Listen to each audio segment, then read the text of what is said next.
She was hiding in the opulent VIP bathroom, sobbing until she couldn't breathe, her carefully chosen plus-size dress ruined by spilled red wine. Then the heavy oak door locked with a definitive, terrifying click. The most dangerous syndicate boss in Manhattan stood there. What he did next broke every rule. The neon pulse of Lumiere, Manhattan's most exclusive underground nightclub, vibrated through the floorboards. But inside the private women's lounge, the only sound was the desperate, jagged rhythm of Harper Quinn's breathing. Harper gripped the edges of the cold, Calcutta marble sink until her knuckles turned white. She stared at her reflection in the gold-rimmed mirror. But the woman looking back was completely shattered. Mascara, expensive and supposedly waterproof, ran down her flushed cheeks in thick, dark rivulets. But the worst part wasn't her face. It was the dress. It was a deep emerald silk gown, custom-altered to fit her beautifully thick, plus-size figure. For the first time in years, Harper had felt genuinely radiant when she slipped it on. She was a big woman, soft, curvy, and heavily built, and she had spent the better part of her 26 years fighting a grueling war with her own body image. Tonight was supposed to be a victory. Bradley Jenkins, a charming, fast-talking investment banker from a prominent Wall Street firm, had spent 2 months pursuing her. He had sent her calla lilies, taken her to quiet dinners in Tribeca, and looked at her with an intensity that made her forget the endless cruelties the world often reserved for fat women. He had invited her to the VIP section of Lumiere, promising a night of celebration. Instead, he had delivered a nightmare. Less than 15 minutes ago, Harper had returned from the crowded bar with 2 glasses of expensive Belvedere vodka. As she approached the raised velvet-roped booth where Bradley sat with his finance friends, she paused, hidden behind a towering pillar of mirrored glass. She heard the laughter before she heard the words. It was ugly, guttural, and dripping with malicious superiority. "I'm telling you, it's a guaranteed 10 grand. Bradley's voice had carried over the heavy bass of the club's sound system. The pig roast bet. I told you guys I could get the heaviest, most desperate girl in the office to think I was in love with her. Look at her. She actually thinks she belongs in a place like this." Another man had chimed in, laughing so hard he choked on his cigar smoke. "Jenkins, you're sick. When are you dumping her?" "Tonight, right after I get the picture for proof. I'm going to tell her I need space because she takes up too much of it." The laughter that erupted from the booth had hit Harper with the physical force of a freight train. The glasses slipped from her trembling hands, shattering against the floor. Vodka and cranberry splashed violently upward, soaking the front of her beautiful emerald silk dress, leaving a stain that looked like a bleeding wound over her stomach. Bradley had snapped his head around, his eyes widening in shock as he saw her standing there. But there was no remorse in his gaze, only the panicked realization that he had been caught before he could collect his money. Harper hadn't stayed. She hadn't screamed or thrown a drink in his face like the women in the movies. The paralyzing, suffocating weight of total humiliation had seized her throat. She had turned and run, pushing past supermodels, minor celebrities, and wealthy heirs, feeling their eyes on her ruined dress and her heavy, shaking frame. She had practically broken down the door of the VIP bathroom to escape. Now she stood alone in the expansive, luxurious bathroom, frantically dabbing at the massive red stain on her stomach with wet paper towels. It was useless. The silk was ruined. She was ruined. "Stupid," she whispered to her reflection, her voice cracking. "You are so stupid. Why did you think a man like him would want you? Why did you think you were allowed to have this?" The tears came harder, a violent deluge of grief and embarrassment. She slid down the mirrored wall, ignoring the cold floor against her bare legs. Pulling her knees to her chest, she wrapped her arms around her thick waist, burying her face in her hands. She just wanted to disappear. She wanted the floor of this ridiculously opulent club to open up and swallow her whole. Above the muffled thumping of the bass, she didn't hear the subtle sound of the private keypad-locked door at the far end of the bathroom opening. This particular lounge connected directly to the owner's private office, a structural secret known only to a select few. Footsteps echoed softly on the marble, heavy, deliberate, and undeniably masculine. Harper froze, her breath catching in her throat. She wiped her eyes frantically and looked up. Standing in the center of the women's bathroom, staring down at her with eyes as cold and dark as a winter ocean, was Gabriel Rossi. Even if she didn't read the local news, the sheer, terrifying aura of the man would have commanded absolute silence. Gabriel Rossi was the undisputed head of the Rossi crime syndicate. Officially, he was a real estate mogul and the owner of Lumiere. Unofficially, he controlled half the shipping ports on the eastern seaboard and had politicians in his pocket from Albany to D.C. He was a man of lethal grace, dressed in a custom, charcoal grey Zegna suit that stretched over a broad, muscular frame. A faint, jagged scar cut through the corner of his left eyebrow, breaking up his otherwise devastatingly handsome, sharp-angled face.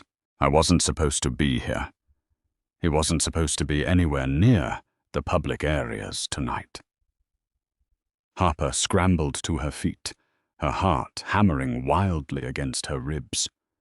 Her wet dress clung uncomfortably to her rolls, and she instinctively crossed her arms over her stomach in a desperate attempt to hide her body and the massive stain. I'm sorry," she stammered, her voice trembling in terror. She knew stories about the Rossi family. People who inconvenienced them didn't just get thrown out, they disappeared. I'll leave. I'm leaving right now." Gabriel didn't move. He stood perfectly still, his dark eyes sweeping over her. He took in the ruined emerald silk, the smeared mascara, the aggressive posture of a woman who was used to being the punchline of a joke, and finally, the raw, bleeding devastation in her eyes. "Lock it," Gabriel said softly. Harper blinked. "What?" Gabriel didn't look away from her. He reached behind him without turning his head and pressed the deadbolt on the main bathroom door. A heavy metallic click echoed through the room. Harper's blood ran cold. She was trapped. Panic flared in Harper's chest, sharp and suffocating. She backed up against the marble sinks, her hands gripping the edge so tightly her fingers ached. She was a fat, crying girl, locked in a soundproof room with a Mafia boss known for his ruthless efficiency. "Please," she choked out, tears threatening to spill over again. "I didn't see anything. I wasn't doing anything wrong. Just let me out." Gabriel slowly approached her, his footsteps making no sound on the floor. Up close, he smelled of Tom Ford cologne, sharp tobacco, and something inherently dangerous. When he was less than 2 feet away, he stopped. He reached into his breast pocket. Harper flinched, turning her head away, expecting him to pull a weapon. Instead, a crisp white linen handkerchief was held out into her line of sight. Harper slowly opened her eyes, looking from the handkerchief up to his face. Gabriel's expression was unreadable, a perfect mask of terrifying calm, but his hand remained steady. "Take it." His voice was a low, gravelly baritone that vibrated in the air.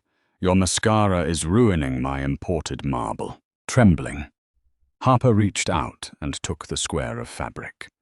She pressed it beneath her eyes, smudging the black streaks away. She felt entirely exposed, acutely aware of how much space she took up in the room, aware of her soft skin pushing against the wet silk, aware of her thick arms. Women in Gabriel Rossi's world were usually razor-thin supermodels or Russian heiresses. She was just Harper, heavy, humiliated, and broken. "Who did it?" Gabriel asked. It wasn't a question. It was an interrogation. It was an accident. I spilled my drink," Harper lied, looking down at the floor. She couldn't bear the thought of telling this terrifyingly powerful man that she was crying because she was the subject of a fat joke bet. It was too pathetic. Gabriel stepped closer, closing the distance between them. He reached out, and Harper instinctively stiffened, but his large, heavily ringed hand simply grasped her chin. His touch was firm, yet oddly gentle, forcing her to look up into his dark, piercing eyes. "I have owned this club for 5 years, Gabriel said, his voice dropping to a dangerous whisper. "I know the difference between a clumsy drunk and a woman who has just had her soul ripped out. I will ask you one more time. Who made you cry in my establishment?" The sheer intensity of his gaze broke the dam holding back her remaining resolve. A choked sob escaped her lips. "Bradley," she whispered, her voice breaking. "Bradley Jenkins. He's at table 4, in the VIP section." Gabriel's eyes narrowed infinitesimally. A flicker of something cold and deadly passed through them. "Jenkins, the mid-level equity manager from Stratton and Hayes." Harper's eyes widened in shock. You know him?" "I know every rat in this city," Gabriel stated flatly. He dropped his hand from her chin and took a step back. "Especially the ones who owe my family $400,000 in gambling debts and keep asking for extensions."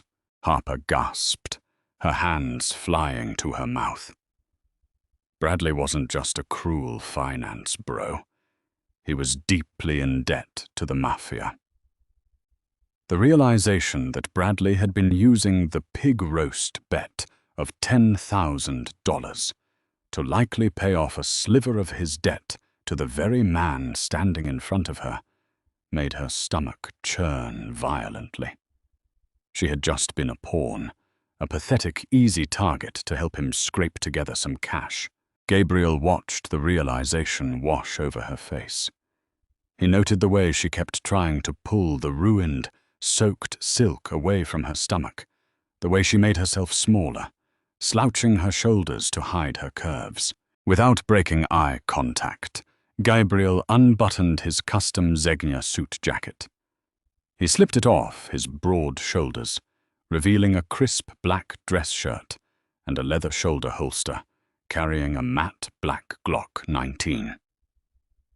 Harper stared at the weapon, her breath hitching, but Gabriel moved smoothly. He stepped behind her and draped his heavy, warm jacket over her shoulders.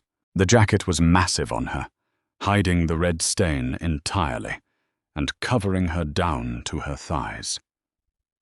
It smelled like him, rich, intoxicating, and safe.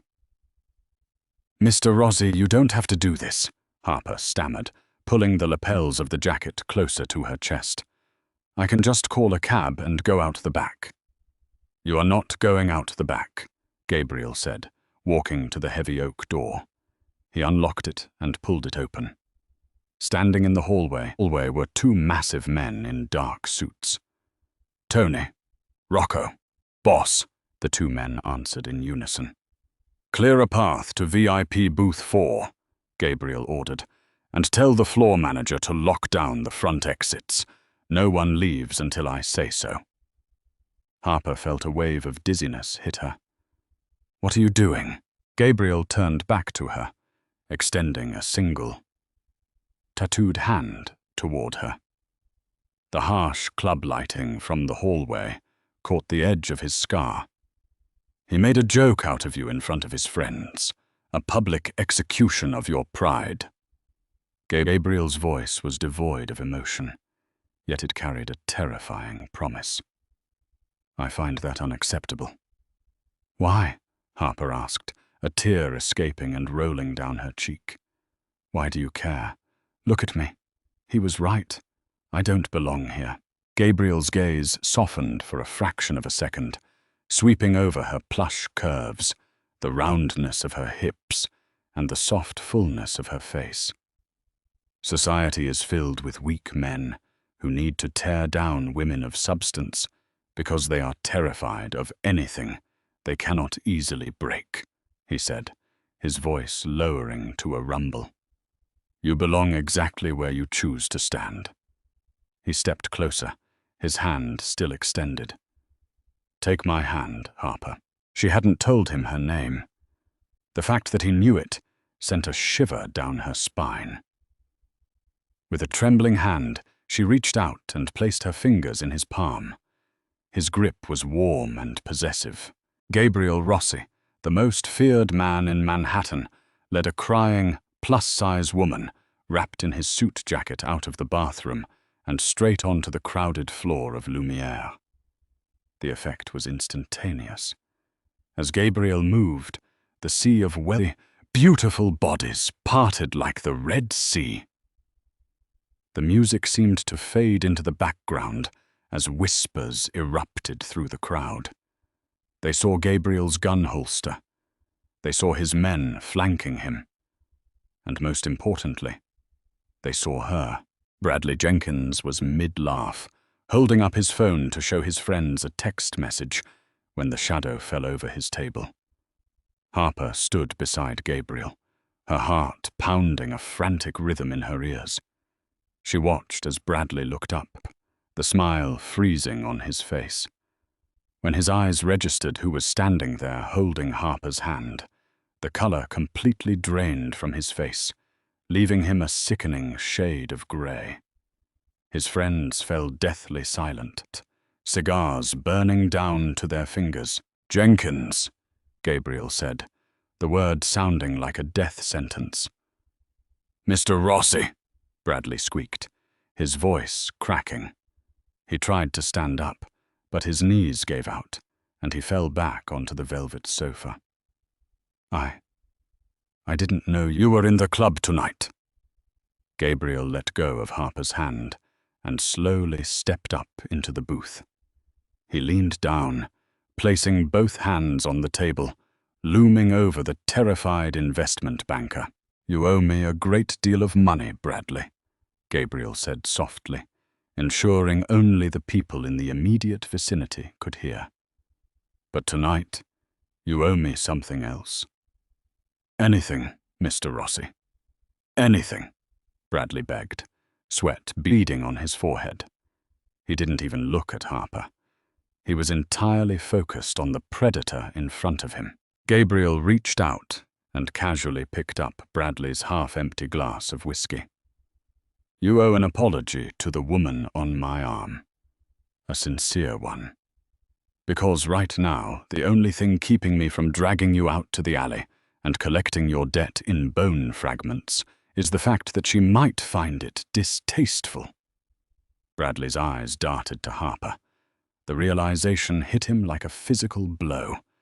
The fat girl he had used for a sick bet was currently draped in the suit jacket of a Mafia don. Gabriel leaned closer, tilting the whiskey glass until the amber liquid poured directly onto Bradley's crotch, soaking his expensive trousers.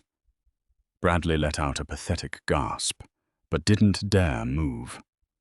Gabriel tossed the empty glass aside, leaned in, and whispered something so quietly into Bradley's ear that even Harper couldn't hear it.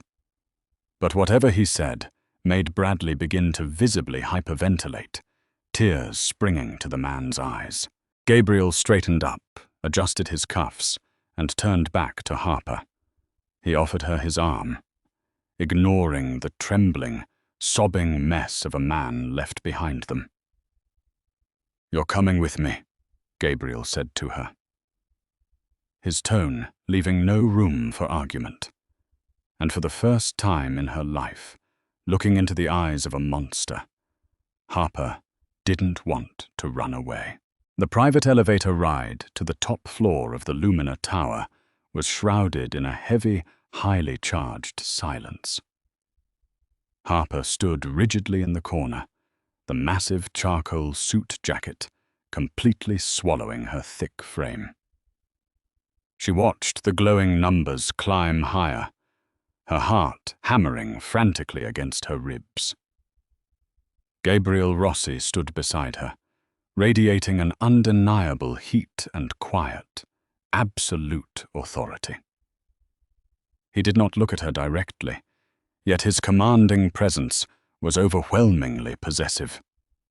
When the golden doors finally glided open, they revealed a sprawling, magnificent penthouse with panoramic views of the glittering Manhattan skyline.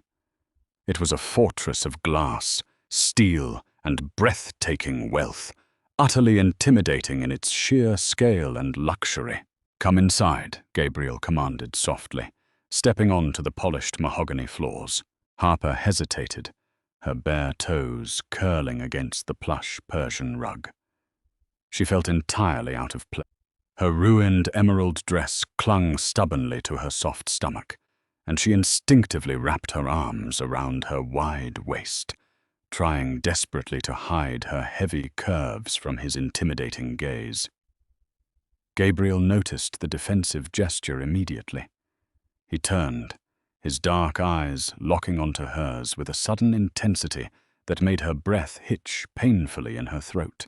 "You have absolutely nothing to hide here, Harper. Stop trying to shrink yourself. I brought you to my home because you are completely safe." He walked slowly toward a sleek black marble wet bar and poured 2 glasses of expensive Macallan scotch. Handing one crystal tumbler to her, he gestured toward a massive velvet sofa. Harper took a very cautious sip, the amber liquid burning a fiery path down her throat, settling her fractured, jumping nerves. "Why did you intervene?" she asked, her voice barely a whisper in the cavernous, quiet room. "You are the ruthless head of the Rossi Syndicate. I am just a fat, ordinary accountant from Queens. Bradley was using me for a cruel joke. Why would you care about a pathetic pig roast bet?" Gabriel slammed his heavy glass down on the marble counter with a sharp, violent crack. Harper jumped, spilling a single drop of scotch onto her hand. "Never." Gabriel growled deeply, closing the distance between them in 2 long, deliberate strides. "Never use those vile words to describe yourself again. Do you clearly understand me?" He stopped mere inches from her, his broad chest rising and falling with suddenly suppressed, protective fury. "You are not ordinary. You are certainly not pathetic. And Jenkins was not merely playing a cruel juvenile joke on you. That arrogant, miserable excuse for a man was using that disgusting bet as a smokescreen for a much darker, calculated crime." Harper stared up at him, her exhausted mind spinning in pure, unadulterated confusion. "A crime? What exactly are you talking about?" Gabriel sighed heavily, running a scarred hand through his thick, dark hair. The jagged scar near his eyebrow caught the dim, romantic lighting of the room. "My men strictly monitor all financial movements within the corrupt firms that owe me money. Stratton and Hayes has been rapidly bleeding cash. Bradley Jenkins officially manages your late grandfather's modest trust fund, correct? Harper nodded slowly, feeling a very cold knot form in her stomach. Yes, it pays my rent. It is not much. Gabriel's eyes darkened ominously. He completely drained your account 3 weeks ago. He stole absolutely everything, Gabriel continued, his voice turning cold and intensely lethal. To pay the massive interest on his debts to my family, he specifically targeted you, falsely romanced you, and created that vile public bet to utterly destroy your self-esteem. He knew perfectly well that if he shattered your confidence and publicly humiliated you, you would be far too deeply depressed to check your financial statements before he fled the country. The horrific revelation hit Harper with the devastating force of a physical blow. The flowers, the dinners, the sweet words. It was all a highly calculated, malicious strategy to steal her inheritance and break her spirit simultaneously. She gasped sharply, her hands flying to cover her mouth. Tears of fresh, agonizing betrayal welled in her eyes, spilling over her flushed cheeks. She was not just unloved. She had been meticulously, cruelly hunted. Her knees suddenly buckled beneath her weight, but Gabriel was instantly there. His strong, tattooed arms wrapped securely around her thick waist, catching her firmly before she fell to the floor. He pulled her flush against his hard, muscular chest, providing an unshakable pillar of support. "Cry if you must," he whispered fiercely into her hair. "But deeply know this. Bradley Jenkins will never see the sun rise as a free man again. I have already violently seized his offshore accounts. Every single penny he stole from has been returned with heavy interest, securely deposited under my family's ultimate protection." Harper wept against his designer shirt, her heavy body shaking with a tumultuous mix of profound grief and sudden, overwhelming relief. Gabriel did not awkwardly pat her back or impatiently tell her to simply calm down. Instead, he held her with a fierce, uncompromising strength, his large hands soothingly rubbing up and down her wide back. He anchored her completely in the raging storm of her emotions. When her exhausted sobs finally subsided into soft, quiet hiccups, she slowly pulled back, suddenly acutely embarrassed by the wet tear stains she had left on his crisp black shirt. "I am so sorry," she mumbled, looking down at the marble floor. "I am a total mess." Gabriel gently placed a strong finger under her chin, lifting her face until she was forced to look directly into his striking, intense eyes. "You are exceptionally beautiful," he stated firmly, leaving absolutely no room for argument or lingering doubt. "Your generous curves are magnificent. Your softness is a rare, precious gift in my brutal, unforgiving world." Jenkins was a blind, desperate fool who could not properly appreciate the incredible woman sitting right in front of him. "But I am not blind, Harper.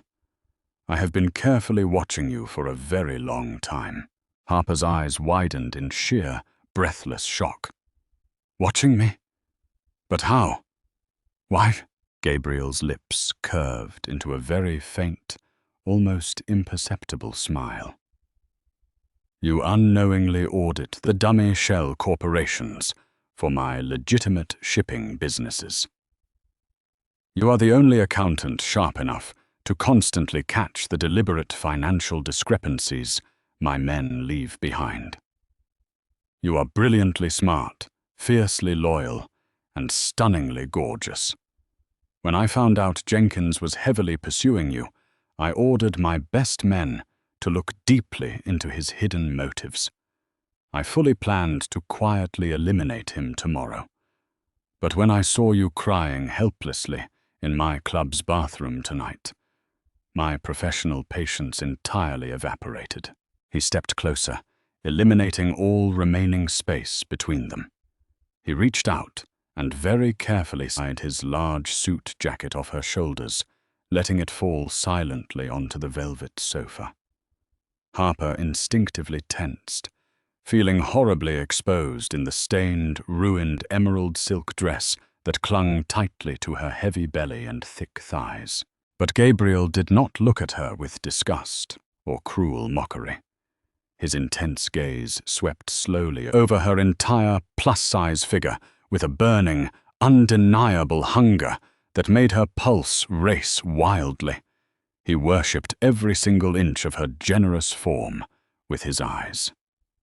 "You are absolutely perfect," he rasped, his voice suddenly thick with raw, unrestrained desire. Gabriel's large hands settled firmly on her wide, plush hips, his thumbs gently caressing the soft curve of her stomach right through the ruined silk fabric. "I am a very dangerous, incredibly selfish man, Harper," he murmured softly, leaning in until his lips were mere millimeters from hers. "I always take exactly what I want, and I utterly destroy anyone who foolishly tries to stand in my way. Tonight, I destroyed the miserable man who broke your heart.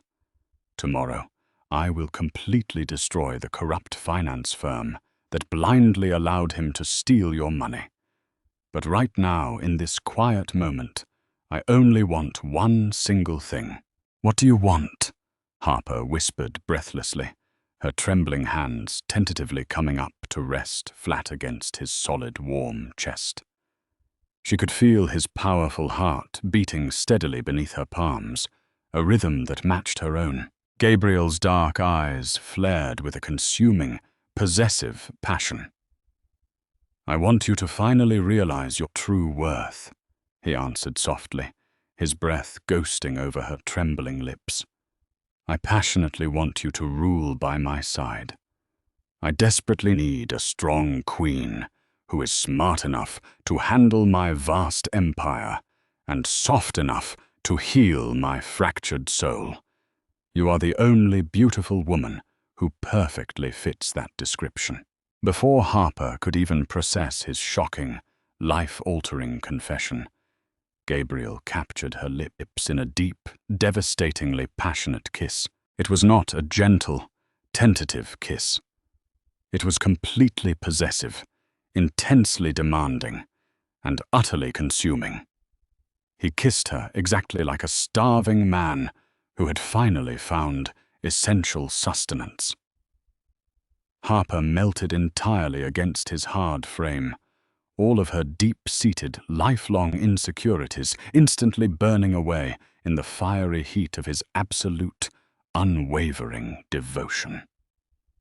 She boldly wrapped her thick arms tightly around his broad neck, kissing him back with an equal desperate fervor. She was no longer the humiliated fat girl hiding in a dark nightclub bathroom. She was the fiercely protected, chosen queen of the most dangerous, powerful man in Manhattan, and she had never felt more beautifully, unapologetically invincible. Did Gabriel and Harper's story leave you breathless? If you loved this thrilling Mafia romance and want more dramatic tales, where the unexpected heroine gets ultimate revenge alongside the dangerous man who fiercely protects her, hit that like button right now. Share this video with your friends who love a juicy plot twist today. Also, do not forget to subscribe to our channel immediately. Ring the notification bell so you never miss out on our next captivating audio drama episode.